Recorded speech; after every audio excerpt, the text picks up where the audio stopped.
दोस्तों, हरियाणा प्रसिद्ध उपन्यासकार दिनेश कौशिक नीरद का कहानी मुझे आवाज़ ना दो।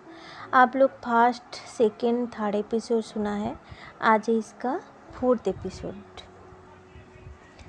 इधर सरस बड़ा परेशान और व्याकुल था। सोच रहा था कि जो कुछ किया उसने तपन को लेकर क्या ठीक किया। मन में बवंडर से उड़ते हुए विचार धूल सी उड़ाते उसे हर दिन हर समय परेशान किए रहते। क्या मैं भी तपन के प्रति जिम्मेदारी सही ढंग से निभा भी पाऊंगा? मेरा उत्तराधिकारी क्या बन भी सकेगा तपन, या महज ये सब मेरी आत्मसंतुष्ट के साधन मात्र है? सरस सिर्फ सोचता और सिर्फ सोचते ही रह जाता व्यावहारिक रूप से।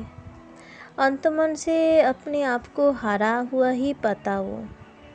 तपन की बात को छोड़ भी दिया जाए तो भी जब से उसने शिखा को देखा है, उसके रूप को निहारा है इतने वर्षों बाद, बस अपने आप को, अपनी हर जीत को पराजय में ही देखता चला गया सरस। तृप्ति जैसा उसने देखा उसकी पुत्री, पर उस दिन प्रधानाध्यापिका द्वारा कह गया ये सब तो मिस शिखा, किंतु वह क्यों शिखा के बारे में सोचने लगता है? वह अध्याय अब खत्म हो चुका है उसके लिए। कभी कभी जब तपन स्कूल में होता और सरस की कॉलेज की छुट्टी होती तो वह इसी प्रकार की बातें सोचा करता। फिर हारकर अपने खुद को ही झिड़कता वह मन ही मन कि मुझे इस तरह की उटपटांग उल फिजुल बातें नहीं सोचनी चाहिए। मैंने तमाम जिंदगी अविवाहित रहने का और तपन को अपना अधिकारी बनाने का जो फैसला लिया है वह बिल्कुल ठीक है, मेरी सोच के अनुरूप। सरस उस दिन कुछ काम करना चाहता था अपनी लेखनी के सिलसिले में। प्रकाशक के कोई खत आ चुके थे, किंतु अभी तक न तो उसने कोई जवाब ही दिया था उन्हें और न ही नई रचना तैयार कर पाया था वह। जब से तपन आया है अनियमितताओं ने लेखन से उसका संबंध तोड़ सा दिया है। उसे हर हालत में आगे से एक स्टीन बनानी पड़ेगी इस बारे में। थोड़ा मूड को ठीक किया उसने और आया से कह दिया कि या तो तपन को बाहर ले जाओ वह, या तृप्ति के घर खेलने के लिए भेज दे, जिससे उसके कार्य में कोई बाधा ना आए। उसने कमरे के पल्लों को बंद कर दिया था और सोच के साथ कलम और कागज लेकर विचारों की दुनिया में निकल गया। अभी वह कुछ लिखता, इससे पहले ही तपन किवाड़ों के पल्लों को धड़ाम से खुलते हुए अंदर आ घुसा और बोला, पापा, हमें क्रिकेट का बैट और गेंद चाहिए। मेरे दोस्त मुझे बाहर बुला रहा है। तपन बेटे, कल हम तुम्हारे लिए क्रिकेट का पूरा सामान ला देंगे। बेटे जाओ अब बाहर खेलो, पापा को थोड़ा काम करने दो। सरस को बीच में खलल पड़ने से गुस्सा तो बहुत आया, किंतु फिर भी अपने को संतुलित बनाए हुए ही उसने तपन को समझाया, नहीं पापा, प्लीज़ मुझे अभी दिलवा दो। तपन ने ठुमक कर जिद की। देखो तपन, जिद नहीं किया करते। आया आया, ले जाओ इसे, सरस ने समझाया उसे। फिर आवाज़ लगाई आया को। आया शायद पड़ोस में किसी के घर गई थी। तपन अब भी अपनी जिद पर अड़ा हुआ था। जबरदस्त गुस्से में उसने उसे एक थप्पड़ रसीद कर दिया और क्रोध से कहा, मैं बार बार समझा रहा हूँ, और गंदे बच्चे तुम हो कि आपने ही जिद किए जा रहे हो। जाओ यहाँ से तृप्ति के पास। मासूम तपन आश्चर्यचकित कभी अपने उस गाल को सहलाता जिस पर अभी मार पड़ी थी, तो कभी सरस को देखता।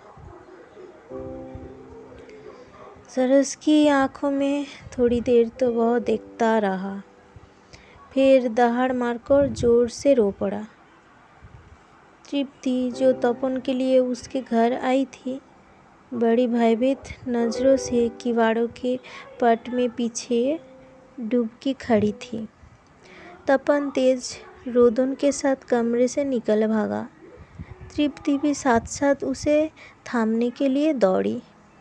उसने उसे घास की लान में बाहों से पकड़कर अपनी तरफ रुख किया। एक बार उसकी आंखों में झांका, फिर हाथ से पकड़कर उसे अपने घर ले आई। शिखा अपने स्कूल के पर्स देखने में व्यस्त थी। तपन की हिचकिचाहट ने उसे परेशान कर दिया। क्या बात है तपन, तुम रो रहे हो? मम्मी, तपन के पापा ने उसे थप्पड़ मारा। तपन के बोलने के पहले ही तृप्ति बोल पड़ी। पापा ने मारा है? क्या बात थी? तपन, बतलाओ मुझे बेटे। तपन ने सुबकते हुए सारा हाल बतला दिया। शिखा ने अपनी आंचल से उसके आंसू पीछे और चुप कराया तपन को। आंटी, पता नहीं पापा का कभी कभी क्या हो जाता है।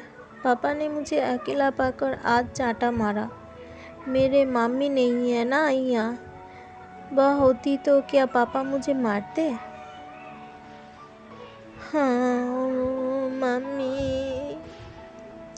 तपन फिर फुटक कर रोने लगा। शिखा ने उसे अपने आंचल में छुपा लिया और चुप कराने का प्रयास करने लगी। मम्मी, जब तक उसके मम्मी नहीं आ जाती तब तक आप ही इसके मम्मी बन जाइए ना, तृप्ति ने बालसुलभ भाव में भोलेपन से कहा। शिखा की ममता उमड़े जा रही थी इस नन्हे की स्थिति देखकर। हाँ बेटे, हम बनेंगी तुम्हारी मम्मी। आज से तुम्हें पापा से कभी पिटने नहीं देंगे।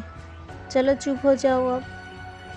और उसके बाद तपन तो शिखा का स्नेह और वात्सल्य पाकर ये भी भूल गया कि कोई उसकी सगी माँ भी है। शिखा से वह बेइंतहा प्यार करने लगा। इस हादसे के बाद तृप्ति को भी प्यार किया था। तृप्ति और तपन को शिखा ने बेइंतहा बहुत प्यार करने लगे थे। तृप्ति तो थी ही भूमिका इस स्नेह कार्यों में। दोनों भी भागीदार बन गया इस स्नेह में।